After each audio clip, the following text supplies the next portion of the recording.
At midnight on Friday 31 January 2020, 1,317 days after British voters decided to leave the European Union, Brexit finally came about.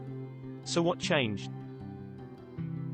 The United Kingdom has left the EU and the Union has lost one of its largest and richest states, the first ever to quit the project. Britain will, however, continue to pay into the EU budget as the second largest net contributor after Germany until the end of the transition. Prime Minister Boris Johnson will no longer be invited to summits of the European Council of Leaders, and ministers no longer attend EU Council meetings. According to the United Nations, around 1.2 million British citizens live in other EU countries, mainly in Spain, Ireland, France, Germany and Italy.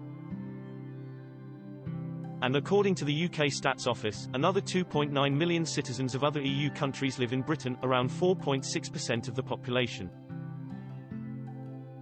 But Britons in Europe and EU citizens in the UK may have to register with the authorities, and individual member states will set up procedures of their own. Afterwards, the withdrawal treaty says EU nationals will be able to stay in the UK if they continue to work. The UK government has said it intends to end freedom of movement for future EU arrivals, and precise details of reciprocal rights will be negotiated after Brexit. But these negotiations changed after Friday, when the Article 50 procedure in the European Treaty expires and the UK becomes a third country.